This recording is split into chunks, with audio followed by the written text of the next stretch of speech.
Flavius Joseph, né à Jérusalem en 37-38 et mort à Rome vers 100, est un historiographe romain, juif d'origine judéenne du 1er siècle. Dans ses écrits, Antiquité juif, livre 3. Au mois de Xanthikos, qui s'appelle chez nous Nissan et qui commence l'année, le 14e jour en comptant d'après la lune, quand le soleil est au bélier, car c'est en ce mois que nous avons été délivrés de l'esclavage des Égyptiens, il a institué qu'on devait chaque année offrir le même sacrifice que j'ai dit que nous avions offert jadis, au sortir de l'Égypte, sacrifice dit Pacha. Nous l'accomplissons par fratrie. Rien des chairs sacrifiées, mais gardées pour le lendemain. Le 15, la fête des Azimes fait suite à la Pâque, fête de 7 jours pendant laquelle on se nourrit d'Azim. Et chaque jour on égorge 2 taureaux, un bélier et 7 agneaux. Tout cela s'offre en holocauste, et on y ajoute encore un bouc pour les péchés, qui sert chaque jour au repas des prêtres.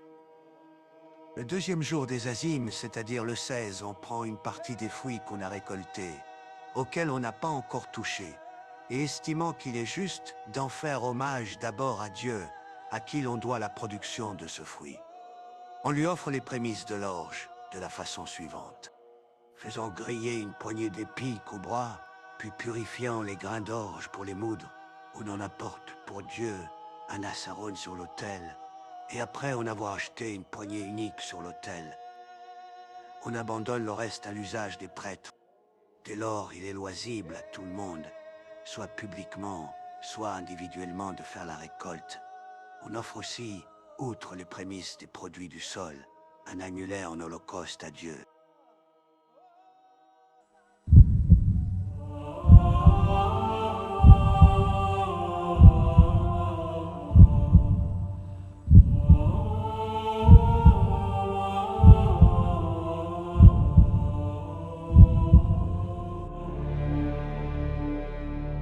Shalom.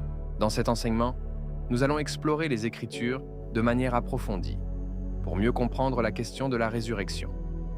Notre Seigneur Yeshua, revenu à la vie, après 3 jours et 3 nuits, est un élément central de la foi. Mais cette expression doit être comprise à la lumière du calendrier juif et des fêtes bibliques telles que la Pâque, les pains sans levain et les prémices. En replaçant cet événement dans son contexte historique et spirituel, nous pourrons mieux saisir la portée prophétique de cette période. Yeshua, de son nom hébreu, ou le nom de Jésus dans les nations, est considéré comme la parole de Dieu incarnée, comme le décrit l'évangile de Jean au chapitre 1, versets 1 à 14. Cette parole est divine, éternelle et intimement liée à la Torah, la loi donnée à Israël. Selon cette perspective, les lois de la Torah ne sont pas données au hasard. Elles possèdent une signification profonde. Et toutes convergent vers Yeshua. Yeshua est vu comme ayant existé avant son incarnation dans le monde. Il est la parole éternelle de Dieu par laquelle tout a été créé, comme le précise Jean chapitre 1, versets 1 à 3. Sa préexistence souligne son rôle central dans le plan divin et dans la révélation de la Torah. Yeshua est perçu comme l'accomplissement des exigences de la loi. Il n'est pas venu pour abolir la Torah, mais pour accomplir ce qui est écrit de lui dans les Écritures. Comme le rappelle Matthieu chapitre 5, verset 17, et Luc chapitre 24, verset 44.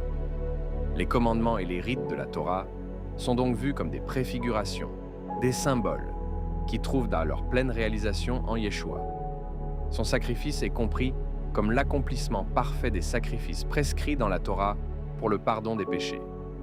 Sa mort devient le sacrifice ultime, répondant aux exigences divines pour l'expiation de l'humanité. Sa résurrection inaugure la nouvelle alliance annoncée dans les Écritures, notamment dans Jérémie chapitre 31, versets 31 à 34, où il est dit que la loi de Dieu serait inscrite dans le cœur des croyants. Cette nouvelle alliance représente le couronnement de la Torah, pleinement réalisé en Yeshua. Pour comprendre précisément le jour du sacrifice, de la mort et de la résurrection de Yeshua, il est essentiel d'examiner les parallèles avec les fêtes juives. Les fêtes comme la Pâque, les pains sans levain et les prémices offrent un cadre fondamental pour saisir la signification profonde de ces événements. elles permettent de comprendre comment la mort et la résurrection de Yeshua s'inscrivent dans le calendrier divin, révélant la précision du plan prophétique, y compris le concept des 3 jours et 3 nuits.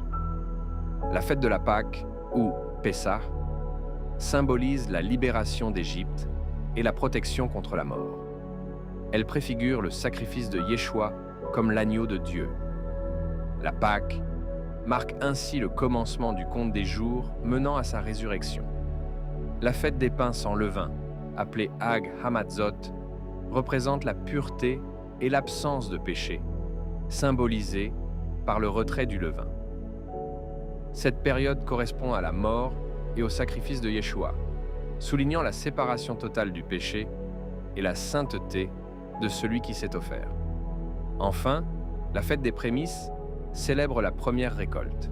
Elle est directement liée à la résurrection de Yeshua, considérée comme les prémices des ressuscités. Le moment de sa résurrection correspond précisément à cette fête, confirmant ainsi l'accomplissement prophétique des Écritures et la validité du décompte des 3 jours et 3 nuits. En résumé, l'étude des fêtes juives et de la Torah permet de comprendre la précision du jour du sacrifice, de la mort et de la résurrection de Yeshua. Ces fêtes ne sont pas de simples traditions, elles révèlent l'ordre parfait du plan divin. Elles montrent comment chaque événement s'inscrit avec exactitude dans le calendrier juif et comment la Torah trouve son plein accomplissement en Yeshua, le Messie. Au temps de Yeshua, les événements de la crucifixion et de la résurrection se sont déroulés en parfaite harmonie avec les fêtes établies dans la Torah. Son sacrifice est compris comme l'accomplissement parfait des sacrifices prescrits dans la Torah pour le pardon des péchés. Sa mort devient le sacrifice ultime, répondant aux exigences divines pour l'expiation de l'humanité. Sa résurrection inaugure la nouvelle alliance annoncée dans les Écritures, notamment dans Jérémie chapitre 31, versets 31 à 34, où il est dit que la loi de Dieu serait inscrite dans le cœur des croyants. Cette nouvelle alliance représente le couronnement de la Torah, pleinement réalisé en Yeshua. Pour comprendre précisément le jour du sacrifice, de la mort et de la résurrection de Yeshua, il est essentiel d'examiner les parallèles avec les fêtes juives. Les fêtes comme la Pâque, les pains sans levain et les prémices offrent un cadre fondamental pour saisir la signification profonde de ces événements. Elles permettent de comprendre comment la mort et la résurrection de Yeshua s'inscrivent dans le calendrier divin, révélant la précision du plan prophétique, y compris le concept des 3 jours et 3 nuits. La fête de la Pâque, ou Pessah, symbolise la libération d'Égypte et la protection contre la mort. Elle préfigure le sacrifice de Yeshua comme l'agneau de Dieu. La Pâque marque ainsi le commencement du compte des jours menant à sa résurrection. La fête des pains sans levain, appelée Hag Hamatzot, représente la pureté et l'absence de péché, symbolisée par le retrait du levain. Cette période correspond à la mort et au sacrifice de Yeshua, soulignant la séparation totale du péché et la sainteté de celui qui s'est offert.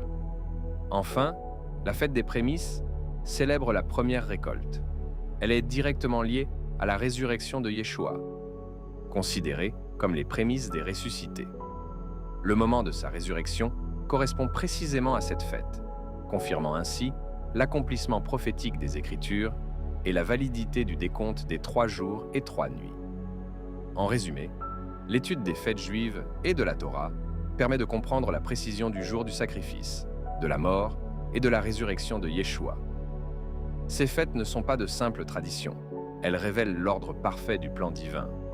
Elles montrent comment chaque événement s'inscrit avec exactitude dans le calendrier juif et comment la Torah trouve son plein accomplissement en Yeshua, le Messie. Au temps de Yeshua, les événements de la crucifixion et de la résurrection se sont déroulés en parfaite harmonie avec les fêtes établies dans la Torah.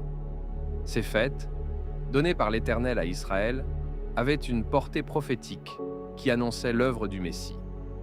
En observant le déroulement précis des jours selon le calendrier hébraïque, on peut comprendre comment chaque étape du sacrifice et de la résurrection de Yeshua correspond à une fête déterminée. Le 13e jour de la première lunaison, appelé Nissan selon le calendrier hébreu, marque le début des préparatifs de la Pâque. Le calendrier d'Israël étant lunisolaire, chaque jour commence au coucher du soleil. Ainsi, le soir du 13e jour, c'est-à-dire le début du 14e, Yeshua prit un dernier repas avec ses disciples. Ce repas n'était pas la Pâque elle-même, car selon la Torah, la Pâque ou Pessah devait être célébrée le 14e jour du mois, au crépuscule. Comme il est écrit dans Lévitique, chapitre 23, verset 5, « Le 14e jour du premier mois, au crépuscule, vous célébrerez la Pâque en l'honneur de Yahweh. » Ce repas du 13e jour était donc un repas de préparation prophétique, que Yeshua prit pour enseigner à ses disciples le sens profond de ce qui allait se produire. À aucun moment, un agneau pascal, des herbes amères ou les autres éléments rituels de la Pâque n'étaient présents sur la table. Certains disciples pensaient même que Judas allait acheter quelque chose ou donner de l'argent pour le repas, ce qui montre clairement qu'il n'était pas encore dans le repas de la Pâque, ni dans la fête des pains sans levain, qui commençait le lendemain, le 14e et le 15e jour. Ce détail souligne que le repas eut lieu le soir du 13e jour, au début du 14e jour, et non pas le 15e jour correspondant au Shabbat et à la fête des pains sans levain. Il s'agissait donc d'un repas prophétique et préparatoire, annonçant symboliquement le sacrifice de l'agneau de Dieu et la nouvelle alliance à venir. En instituant le pain et le vin, Yeshua montra symboliquement son corps donné et son sang versé pour l'humanité. Le pain représente sa chair, sainte et sans péché, offerte pour nourrir spirituellement ceux qui croient en lui, tandis que le vin représente son sang, la vie qu'il donne pour le pardon des péchés. Recevoir le pain et le vin signifie donc accepter en soi la sainteté et la vie de Yeshua, s'unir à son sacrifice et être transformé intérieurement. Le sens profond de ce geste dépasse le moment du repas. Il s'agit d'une communion spirituelle, une incorporation de sa vie et de sa sainteté dans le cœur du croyant. Lorsqu'il dit « Si vous ne mangez pas mon corps et ne buvez pas mon sang, vous n'avez pas la vie en vous », Yeshua enseignait que la vie véritable et la sainteté ne peuvent être reçues qu'en accueillant son sacrifice et sa présence spirituelle. Ce geste n'est pas un appel au cannibalisme, mais un acte de foi et d'union spirituelle avec le Messie, qui prépare le cœur à entrer dans l'alliance et la vie nouvelle qu'il offre.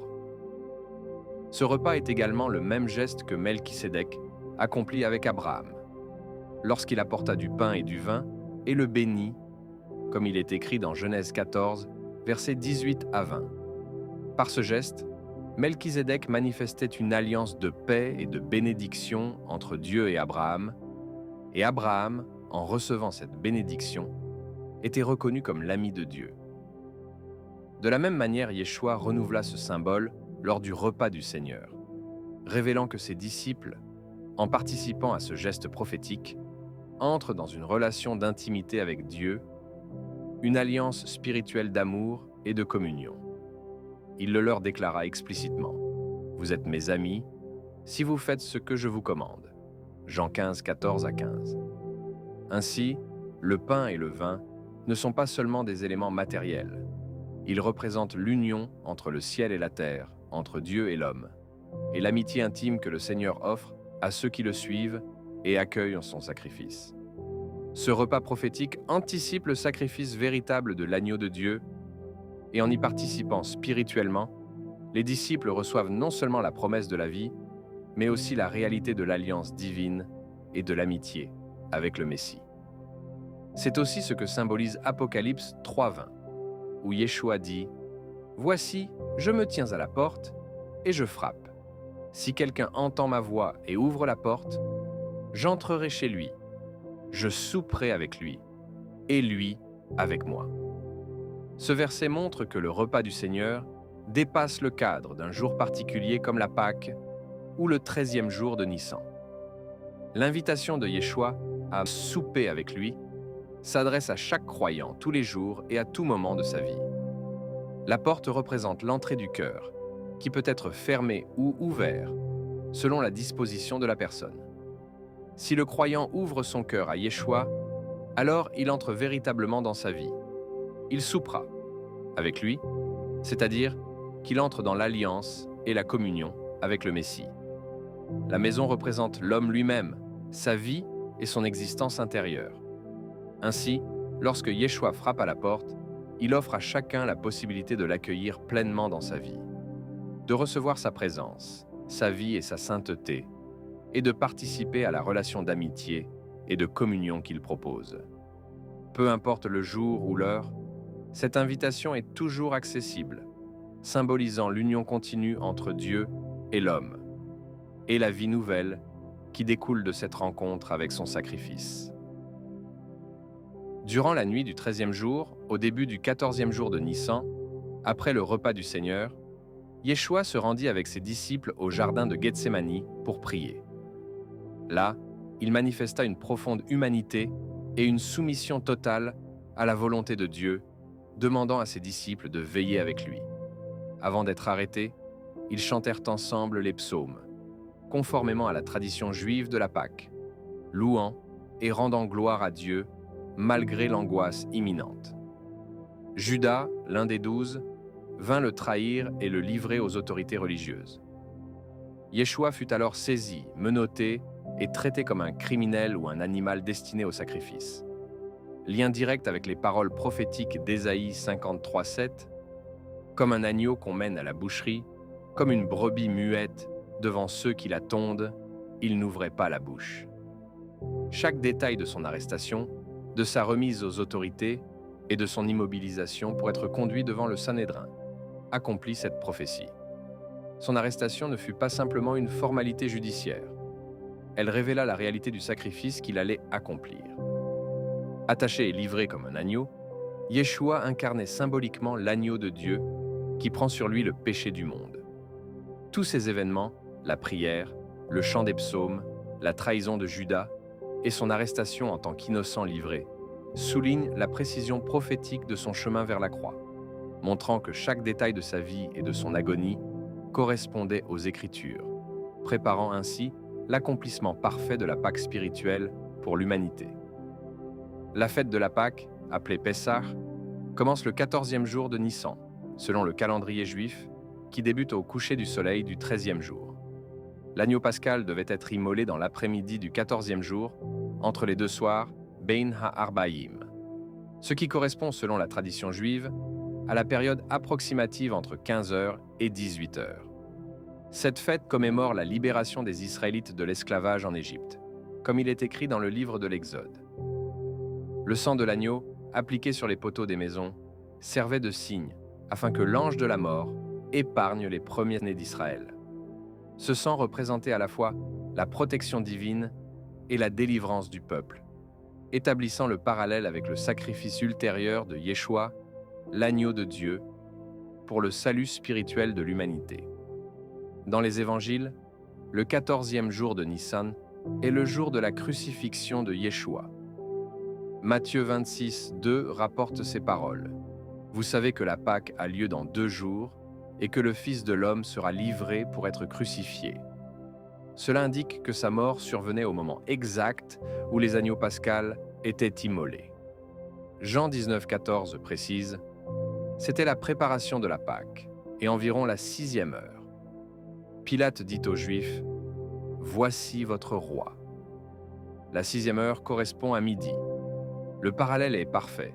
Yeshua, l'agneau de Dieu, fut offert en même temps que les sacrifices de la Pâque, accomplissant ainsi le symbole de délivrance et de rédemption. De plus, les évangiles notent que les pharisiens n'entrèrent pas dans le prétoire, afin de ne pas se souiller et pouvoir manger la Pâque. Jean 18:28. Cette précision confirme que le dernier repas de Yeshua avec ses disciples, pris le soir du 13e jour, n'était pas encore le repas rituel de la Pâque.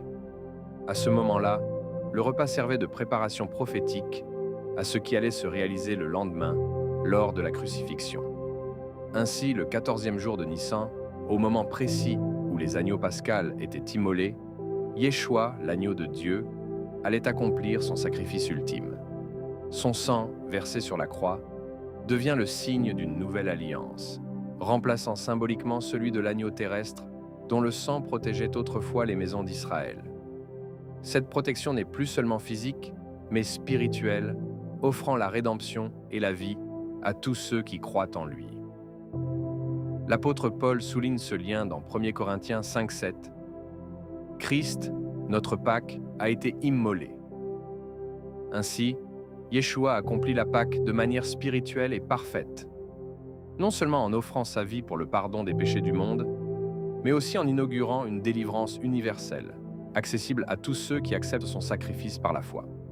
Après sa mort, Yeshua fut rapidement déposé dans un tombeau avant le coucher du soleil, car le jour suivant était un grand Shabbat. Ce Shabbat correspondait au 15e jour de Nissan, début de la fête des pains sans levain, Hag Hamatzot, qui dure 7 jours et commémore la sortie d'Égypte, symbolisant la séparation du levain, image du péché. Lévitique 23, 6 à 8. Et le 15e jour de ce mois, ce sera la fête des pains sans levain, en l'honneur de l'Éternel. Vous mangerez pendant 7 jours des pains sans levain. Le premier jour, vous aurez une sainte convocation. Vous ne ferez aucune œuvre servile. Vous offrirez à l'Éternel des sacrifices consumés par le feu pendant 7 jours. La prophétie de la vache rousse se réalise en Yeshua. La Torah dit dans Nombre 19. Parlez aux enfants d'Israël et dites-leur, on prendra pour vous une vache rousse sans défaut, qui n'ait jamais porté le joug. Vous la conduirez hors du camp et toute l'assemblée d'Israël la lapidera. Le sacrificateur Aaron et ses fils en feront l'expiation. Ils tueront la vache et le sacrificateur prendra de son sang et en mettra sur le devant de la tente d'assignation et sur l'autel. On brûlera ensuite la vache dans un lieu pur hors du camp. Yeshua, homme sans péché, comme le dit 1 Pierre 1, verset 19.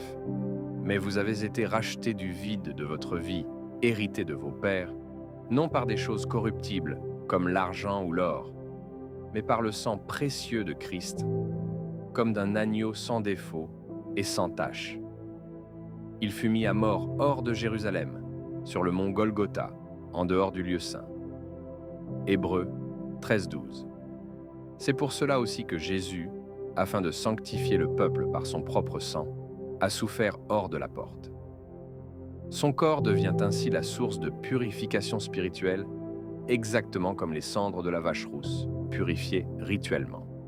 Enfin, Joseph d'Arimathie, un homme pur, a pris le corps de Yeshua et le déposa dans un tombeau neuf. Matthieu 27, 57 à 60. Or, voici un homme nommé Joseph, de la ville d'Arimathie, qui était devenu disciple de Jésus. Il alla trouver Pilate et demanda le corps de Jésus. Pilate ordonna qu'on le lui remît. Joseph prit le corps, l'enveloppa d'un linceul propre et le plaça dans son tombeau neuf qu'il s'était fait tailler dans le roc. Cela est lié à Nombre 19, verset 9. Un homme pur recueillera la cendre de la vache et la déposera hors du camp, dans un lieu pur. On la conservera pour l'assemblée des enfants d'Israël, afin d'en faire l'eau de purification. C'est une eau expiatoire. Ainsi, la mort et l'ensevelissement de Yeshua accomplissent la prophétie de la vache rousse et le symbolisme de purification, avec Joseph d'Arimathie remplissant le rôle de l'homme pur qui manipule le corps hors du lieu impur. Le tombeau où Yeshua fut placé se trouvait dans un jardin proche du lieu de sa crucifixion, Jean 19, 41, ce qui permit une mise en terre rapide.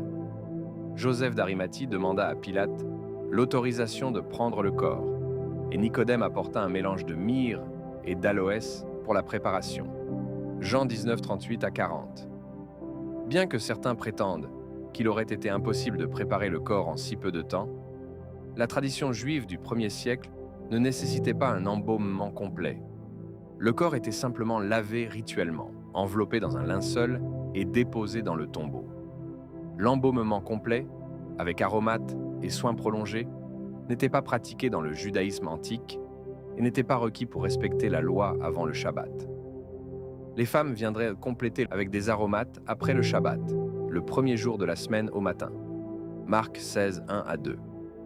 Ainsi, malgré la rapidité nécessaire, tous les rites juifs furent respectés, et le corps de Yeshua fut mis en sécurité dans le tombeau à temps, démontrant qu'il était parfaitement possible de l'ensevelir correctement avant le début du Shabbat, même en tenant compte du temps pour demander l'autorisation à Pilate et préparer le corps. Ainsi, symboliquement, Yeshua représente une semence mise dans la terre. Tout comme une graine doit être enterrée pour pouvoir germer et produire du fruit, son corps dans le tombeau annonce la résurrection et la vie nouvelle. Il a lui-même illustré ce principe lorsqu'il dit dans Jean 12, 24, « En vérité, je vous le dis, si le grain de blé tombé en terre ne meurt, il reste seul. Mais s'il meurt, il porte beaucoup de fruits. » Par ces paroles, Yeshua explique que sa mort est nécessaire pour donner naissance à une vie abondante et spirituellement féconde, non seulement pour lui, mais pour tous ceux qui croient. Ainsi, le tombeau n'est pas une fin, mais le lieu où la semence meurt pour permettre la germination, symbolisant le passage de la mort à la vie et la promesse de salut pour l'humanité. Le 15e jour débuta au coucher du soleil, immédiatement après la crucifixion, marquant à la fois un jour de repos et de fête. Luc rapporte, « C'était le jour de la préparation et le Shabbat allait commencer. Le corps de Yeshua demeura dans le tombeau pendant ce jour saint, tandis que ses disciples observèrent le repos du Shabbat, conformément à la loi. Spirituellement, ce jour illustre la pureté et le repos du Messie. Le pain sans levain symbolise Yeshua lui-même, pur et sans péché, offrant son corps parfait pour le salut de l'humanité. Le fait que Yeshua soit resté dans le tombeau le jour du Shabbat n'est pas un hasard non plus. Lors de l'Exode, au moment où les Israélites reçurent la manne, Elohim leur enseigna comment la récolter. Lorsqu'ils en gardèrent pour le lendemain, elle se remplissait de verre, sauf le jour du Shabbat. Or, Yeshua est le véritable pain descendu du ciel.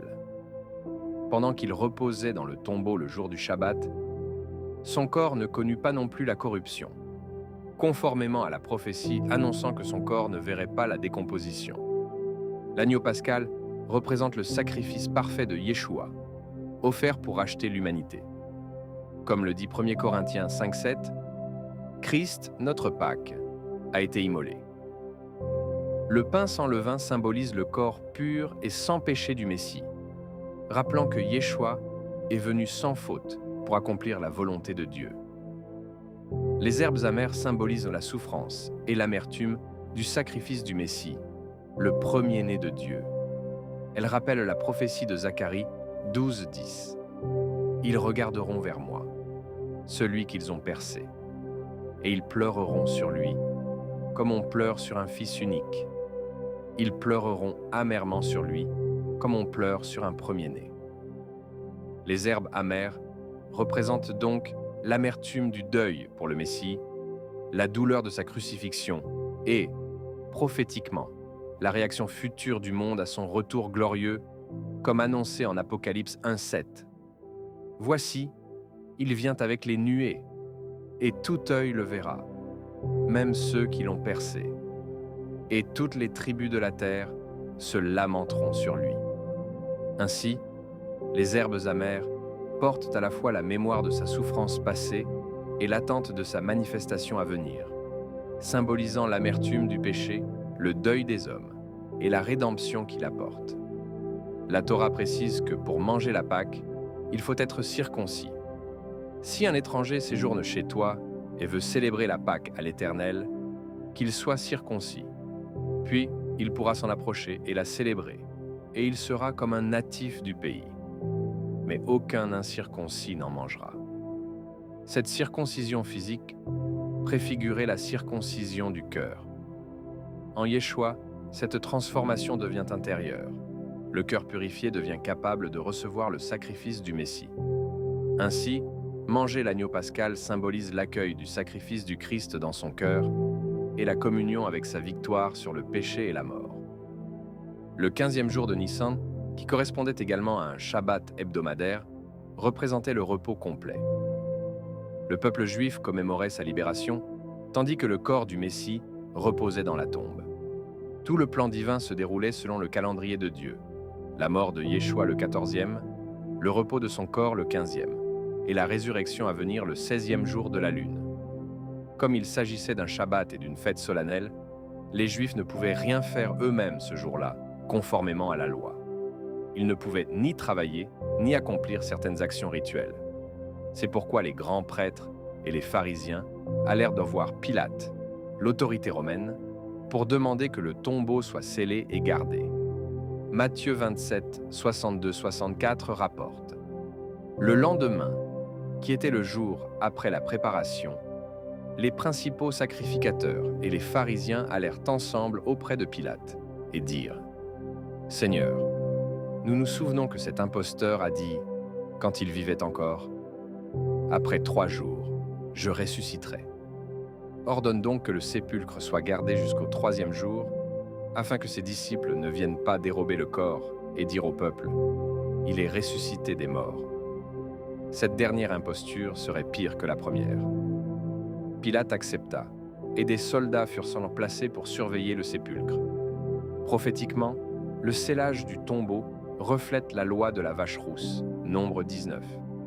Selon cette loi, tout récipient ouvert, sur lequel il n'y a pas de couvercle attaché, devient impur. Le tombeau devait donc être scellé pour rester pur et mis à part exactement comme un récipient fermé qui ne peut être contaminé. Cela montre que le corps de Yeshua était sanctifié et séparé, inaccessible aux hommes jusqu'au moment exact de sa résurrection. Le scellage n'était pas seulement une mesure de sécurité humaine, il prophétisait que la résurrection était un acte divin, accompli selon le plan parfait de Dieu, et que tout était préparé selon les types et figures contenues dans la loi. Le 16e jour de Nissan, qui correspond au premier jour de la semaine, marque la fête des prémices. Selon Lévitique, chapitre 23, verset 11, « Le prêtre agitera la gerbe des premiers fruits devant l'Éternel, afin qu'elle soit agréée pour vous. Le lendemain du Shabbat, le prêtre l'agitera. » Cette fête avait lieu immédiatement après le Shabbat suivant la Pâque, c'est-à-dire le 16e jour. Flavius Joseph, historien juif du 1er siècle et témoin direct, rapporte dans ses écrits Antiquité juive, livre 3, que lors de cette fête, on apportait au temple les premiers épis d'orge, qu'on grillait et offrait à Dieu comme prémisse de la moisson, avant de commencer la récolte. Il précise que cette célébration avait lieu le 16e jour de la lune, le 2e jour des Azimes, c'est-à-dire la fête des pains sans levain. Joseph souligne également que ces prémices ne devaient pas être touchées avant d'être présentées à Dieu, afin de montrer leur consécration et leur pureté. Flavius Joseph confirme ainsi que les prémices étaient offertes le 2e jour des pains sans levain, le lendemain du Shabbat, selon le calcul lévitique, qui correspond au 1er jour de la semaine. Cette tradition établit un lien précis entre la Pâque, la fête des pains sans levain, et le moment de l'offrande des prémices, soulignant la cohérence du calendrier et l'accomplissement symbolique en Yeshua, le premier-né ressuscité. Ce même jour, Yeshua ressuscita des morts. L'évangile de Marc au chapitre 16, verset 9, déclare « Yeshua, étant ressuscité le matin du 1er jour de la semaine, apparut d'abord à Marie de Magdala. La résurrection eut lieu avant le lever du soleil, au moment même où les prêtres présentaient les prémices au temple. Comme pour les prémices physiques qui ne devaient pas être touchées avant d'être offertes à Dieu, Yeshua ne devait pas être touché immédiatement, car il devait se présenter d'abord devant le Père. C'est pourquoi Paul écrit dans 1 Corinthiens chapitre 15, verset 20, « Mais maintenant, Christ est ressuscité des morts. Il est devenu les prémices de ceux qui sont morts. » Ainsi, la résurrection de Yeshua le 16e jour de Nissan accomplit parfaitement la fête des prémices. De même que les premiers épis offerts à Dieu annonçaient le reste de la récolte, Yeshua, premier ressuscité, annonce la résurrection future de tous ceux qui croient en lui. Il est le premier-né d'entre les morts, le commencement d'une nouvelle création. Symboliquement, la résurrection de Yeshua peut être comparée à une graine enterrée dans la terre. La graine doit d'abord mourir, être enfouie dans l'obscurité, avant que la vie qu'elle contient à l'intérieur puisse germer et produire une nouvelle plante, vivante et pleine de force. De la même manière, le corps de Yeshua est mort et enterré, mais la vie qu'il portait en lui a permis de ressusciter dans un corps glorieux, parfait et éternel. Cette transformation est le modèle de la vie nouvelle offerte à tous ceux qui croient en lui. C'est dans ce sens que la Bible exhorte « Veille sur ton cœur, plus que tout ce que l'on veille. De lui viennent les sources de la vie. » Proverbe 4, 23. Le cœur représente notre centre spirituel, le lieu où la vie intérieure se développe. Comme la graine qui contient la vie, mais doit passer par la mort avant de produire une nouvelle plante, notre cœur et notre corps terrestre doivent passer par la séparation avec l'ancienne vie, la mort spirituelle ou physique, pour que la vie divine en nous émerge et transforme notre être. Le corps ancien meurt, mais la vie nouvelle, venue de l'intérieur, produit un être glorieux et renouvelé. Ainsi, la résurrection de Yeshua illustre à la fois la puissance de la vie qui vient de Dieu et la promesse que ceux qui sont unis à lui vivront également cette transformation. Le cycle de la graine et de la nouvelle plante devient un symbole concret de la vie éternelle où la mort n'est plus la fin, mais le passage vers une existence pleine de vie et de gloire. Nous allons maintenant comprendre en quoi le 14e, 15e et 16e jour de la Lune correspondent à ce que les Écritures appellent 3 jours et 3 nuits. Dans la tradition hébraïque, cette expression n'indique pas nécessairement une durée exacte de 72 heures. Il s'agit plutôt d'une formule idiomatique qui signifie un intervalle de 3 jours inclusif. Dans la pensée juive, un jour commencé est toujours compté comme un jour entier, même si l'événement qui marque ce jour se produit seulement sur une partie de celui-ci. Cette méthode est documentée dans le Talmud de Babylone, traité Roch Hachana 9b et Pesaïm 4a. Selon ce calcul inclusif, le 14e jour de la Lune, même si l'événement se produit en fin de journée, est considéré comme un jour complet et constitue ainsi le premier jour. Le 15e jour est compté comme le deuxième jour complet, incluant le jour et la nuit qui l'accompagnent. Enfin, le 16e jour, qui correspond au premier jour de la semaine, est compté comme le troisième jour complet, même si l'événement principal survient tôt le matin. Chaque jour inclut ainsi ses portions de jour et de nuit, ce qui permet de parler de 3 jours et 3 nuits, même si le temps total n'atteint pas 72 heures. Cette expression est donc symbolique et idiomatique, utilisée dans les Écritures pour désigner un intervalle de 3 jours dans le calcul juif, plutôt que pour fournir une mesure exacte en heures. Comprendre cette manière de compter permet de saisir la cohérence du calendrier hébraïque et d'expliquer pourquoi les textes parlent d'un événement sur 3 jours et 3 nuits, alors qu'en réalité, il s'agit d'un calcul inclusif qui prend en compte des portions de jour et de nuit. Dans la Torah et les Écritures, on peut observer à plusieurs reprises le principe du calcul inclusif, où un jour commencé est compté comme un jour entier, même si l'événement ne dure qu'une partie de la journée. Un exemple clair se trouve dans Exode 19. Elohim demande à Moïse de préparer le peuple pour le 3e jour. « Sanctifie-les aujourd'hui et demain, qu'ils se lavent leurs vêtements et qu'ils se préparent pour le 3e jour. » Exode 19:10 à 11. Le compte inclusif fonctionne ainsi. Le jour de l'instruction est déjà compté comme le premier jour. Le lendemain devient le 2e jour. Et le 3e jour, Elohim descend sur le mont Sinaï. Exode 19:15 à 16. Cet exemple montre que dans la pensée hébraïque, le premier jour commence dès l'instruction, et la période s'étend sur 3 jours sans qu'il soit nécessaire que chacun dure 24 heures complètes. Un autre exemple se trouve dans Esther 4:16 et 5:1. Esther demande aux Juifs de jeûner 3 jours, nuit et jour, et elle-même jeûne avec ses servantes. Le texte précise « Le 3e jour, Esther se revêtit de ses habits royaux et se plaça dans la cour intérieure de la maison du roi. » Selon le calcul inclusif, le jour du début du jeûne compte comme le premier jour, le lendemain est le 2e jour, et le 3e jour est celui où Esther se rend devant le roi. Même si en termes d'horloge moderne, le jeûne ne dure pas 72 heures complètes, il est compté comme 3 jours dans la tradition juive. Dans Genèse 42, 17 à 18, Joseph met ses frères en prison 3 jours. La lecture moderne pourrait suggérer 3 jours complets de 24 heures.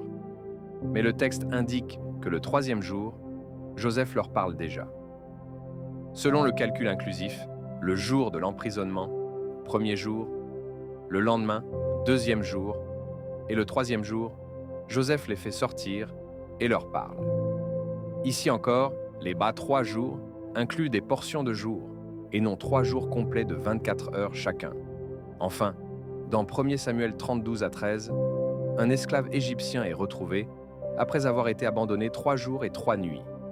Selon le calcul inclusif, le jour où il tombe malade, 1er jour, le 2e jour, jour complet de privation, et le 3e jour, jour où David le trouve, même si ce n'est pas encore la fin du jour. Cette méthode montre comment les Écritures peuvent simplement parler de 3 jours et 3 nuits sans que cela corresponde strictement à 72 heures. Ces exemples montrent que le calcul inclusif est une pratique courante dans la Bible, permettant de compter un événement sur 3 jours, même si la durée réelle est inférieure à 3 cycles complets de 24 heures. Cela permet de comprendre pourquoi l'expression 3 jours et 3 nuits, dans le contexte de la résurrection de Yeshua, ne nécessite pas un décompte exact de 72 heures, mais correspond à une période de 3 jours selon la tradition juive, incluant le début et la fin de la période. Ainsi, en comprenant le calcul inclusif de la tradition hébraïque, nous voyons que 3 jours et 3 nuits ne se mesurent pas en heures exactes, mais en jours comptés selon le plan divin, révélant l'harmonie parfaite entre le calendrier de Dieu et l'accomplissement prophétique. J'espère que cette étude vous a été bénéfique. À la prochaine, si le Père le permet. Shalom.